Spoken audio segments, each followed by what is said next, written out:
하나님의 말씀 히브리서 4장 12절 말씀입니다. 히브리서 4장 12절 말씀. 한 절을 제가 읽겠습니다. 하나님의 말씀은 살아있고 활력이 있어 좌우의 날선 어떤 검보다 예리하여 혼과 영과 및 관절과 골수를 찔러 쪼개기까지 하며 또 마음의 생각과 뜻을 감찰하시나니, 혹은 요즘 성경은 판단하시나니라고 기록되어 있습니다. 자, 오늘은요 성경 번역의 가장 위대한 인물이었던 중세 시대의 인물, 이 에라스무스라는 위대한 신앙의 인물에 대해서 말씀을 드립니다. 이 에라스무스가 성경을 편찬한 이 편찬은 굉장히 교회에 다니는 사람, 또 성경을 연구하는 사람에게는 얼마나 중요한지 모릅니다. 어저께 추수감사주일에 대한 설교를 드리면서 지금 청교도들에 대한 이야기를 말씀을 드렸어요. 그런데 이 청교도들이 일어나고 종교개혁자들이 바로 일어나기 직전에 누가 큰 공헌을 했느냐면 바로 이 에라스무스라는 위대한 신앙의 사람이 이 공헌을 한 겁니다.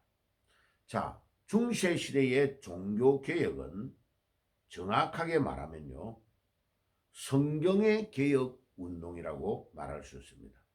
성경을 개혁하니까 거기에 성경을 읽던 사람들이 불이 붙으면서 종교개혁이 일어난 것입니다.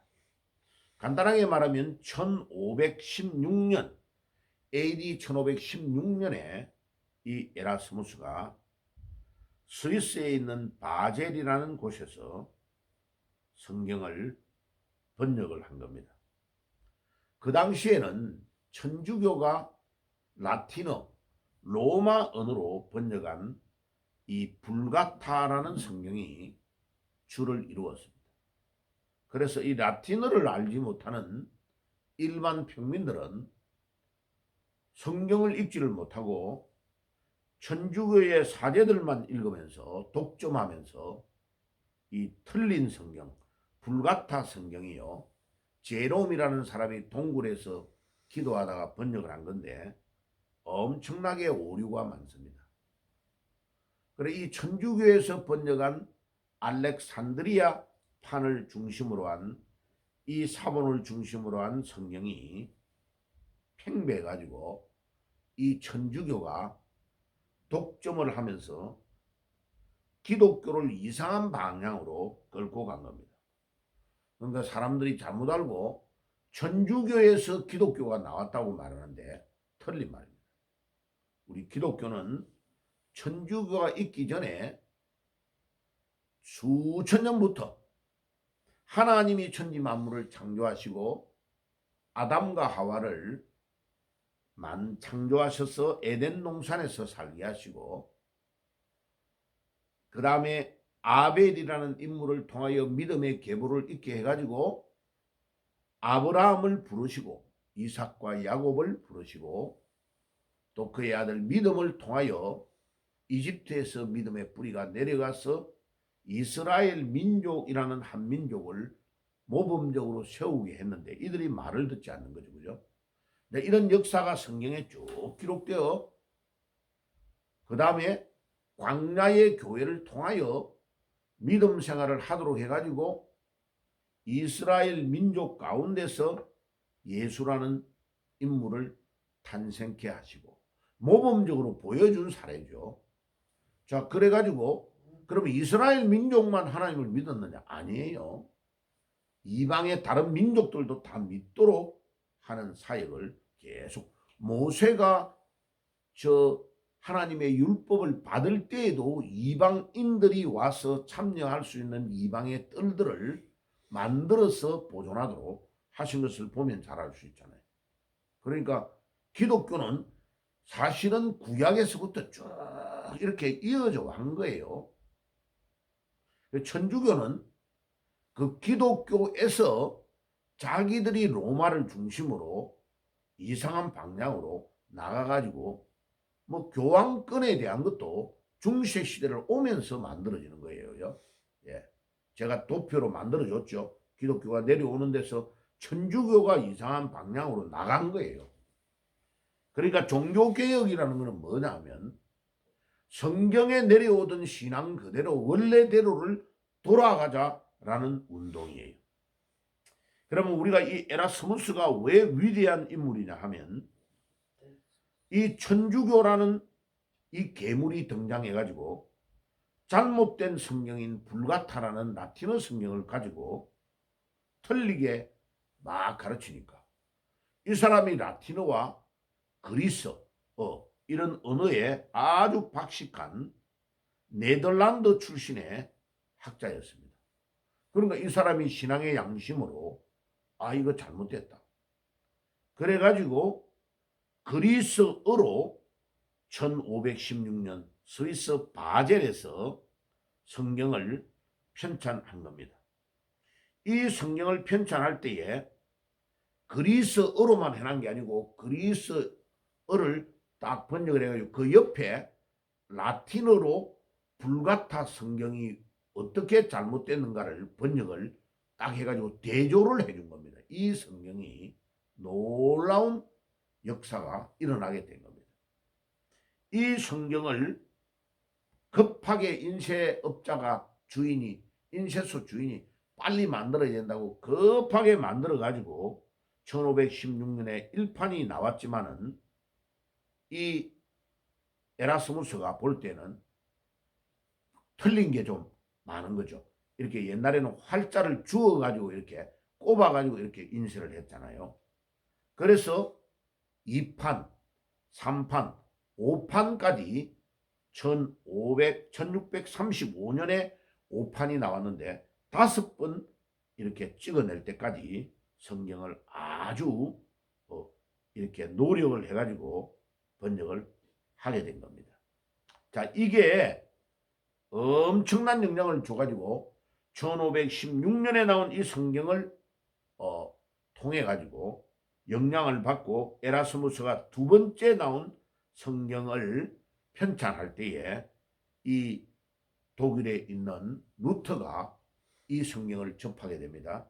그리고 이 성경을 보고 화영장으로 끌려가던 루터를 납치해 가지고 이 루터를 보호해주고 한 성에 갇혀가지고 루터가 13주 만에 이 성경을 이 에라스무스가 번역한 2판 성경을 가지고 독일어 루터판 성경을 신약 성경을 13주 만에 번역하는 일이 일어납니다.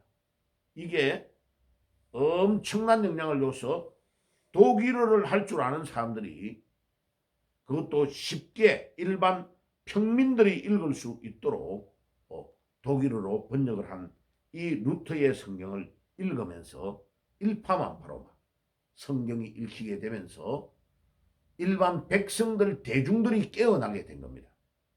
그래가지고 유럽의 중요한 곳에 거의 전역에 이 성경이 날개도 친 듯이 팔려가기 시작한 겁니다. 자, 거기에 하나님이 축복하신 것은 이 에라스무스의 그리스 성경이 최초로 나온 성경이에요. 그리스어로 번역되어 있는 성경이 최초.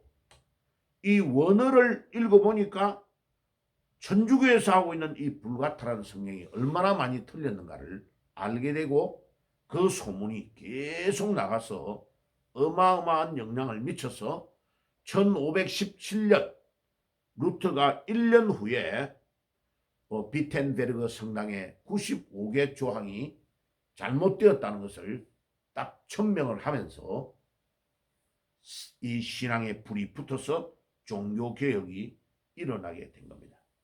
그러니까 이 에라스무스의 그리스어 성경이 종교개혁의 불을 지피는 데에 결정적인 역할을 한 성경입니다.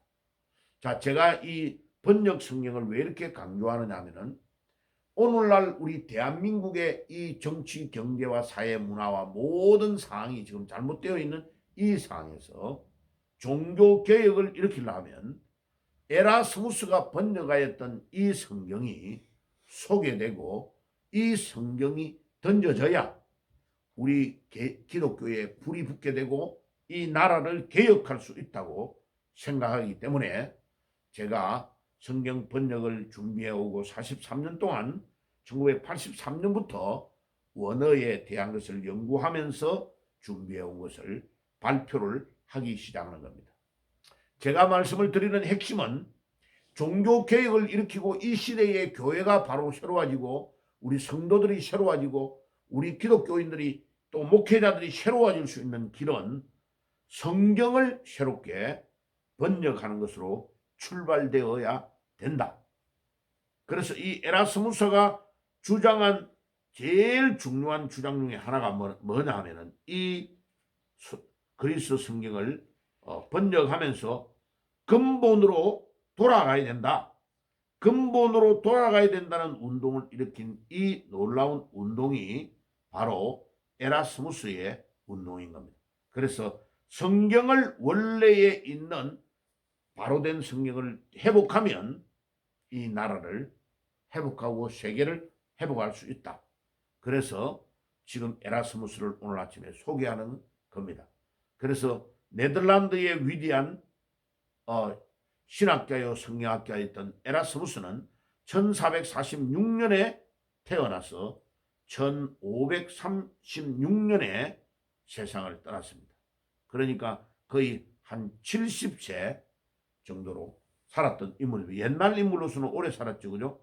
자, 그리고 그가 네덜란드에서 태어났던 것뿐만 아니고 나중에 이제 천주교를 떠나고 떠났다기보다 자기가 활동하는 영역에서 떠나가지고 이 사람이 성경을 번역한 것 때문에 천주교가 많이 압박을 가하니까 이제 자기 나라를 떠나서 프랑스의 파리, 영국, 이탈리아 등 유럽의 전역을 여행하며 다니면서 그 당대에 아주 훌륭했던 지성인들 존 콜릿이나 토마스 모아와 같은 이런 사람들을 만나면서 많이 교류를 하게 되었고 이 사람이 가지고 있는 에라스무스의 사상 중에 아더 폰테스라는 사상, 이 사상이 권언으로 돌아가라 라는 사상입니다.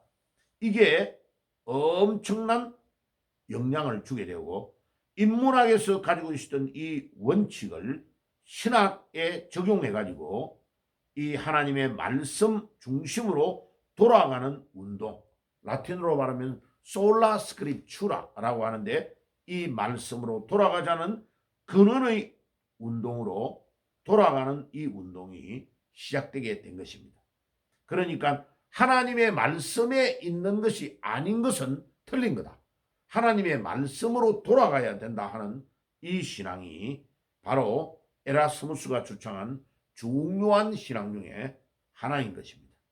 그래서 이제 이 성경이 소개됨으로 인해서 천주교가 이렇게 가지고 있었던 불가타라는 라틴어 성경이 얼마나 문제가 많은가를 알게 되고 이 성경 번역이 급속도로 발전되어서 이 에라스무스가 번역한 이 성경을 통하여 영어 성경이 나오게 되는 결정적인 계기가 되어서 틴델의 영어 성경이 나오게 되고 나중에 스위스에 있는 제네바에 있는 제네바 성경이 켈빈 목사님을 주축으로 해서 나오게 되고 1611년에 영국의 킹제임스 버전이 나오게 된 것입니다.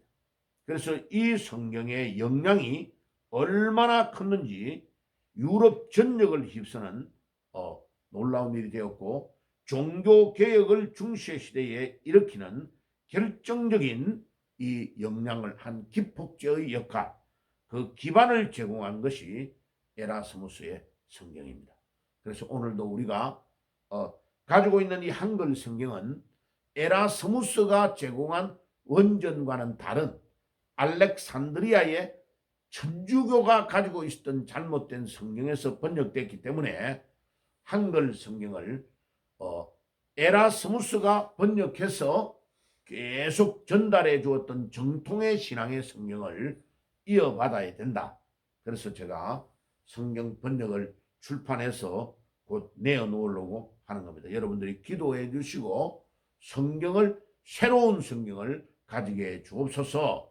이렇게 하면서 말씀을 늘 묵상하고 교제했으면 좋겠습니다. 기도하겠습니다. 하나님 우리 아버지 감사합니다. 히브리서 4장 12절의 말씀 그대로 하나님의 말씀은 좌우의 날선 어떤 검보다도 예리하여 사람의 영과 혼과 및 간질과 골수를 찔러 쪼갠다고 하셨사오니 이 말씀이 얼마나 중요하면 가장 날카로운 칼과 같다고 했습니다. 칼을 잘못된 강도가 가지고 있으면 사람을 죽이고 강도를 하지만은 올바른 칼을 잘 가지고 있는 의사에게 주면 이 의사가 수많은 사람의 생명을 살리는 것 같이 하나님의 말씀이 그만큼 중요하고 예리한 칼날이라는 것을 알고 말씀을 정확하게 번역하고 전달해서 수많은 사람을 살리는 종교개혁이 일어날 수 있도록 이 시대에 축복해 주옵소서. 오늘도 이 하나님 아버지께서 우리에게 주신 이 말씀을 붙잡고 기도하며 승리하는 새벽이 되게 해 주옵소서. 예수님의 이름으로 기도드리옵나이다. 아멘.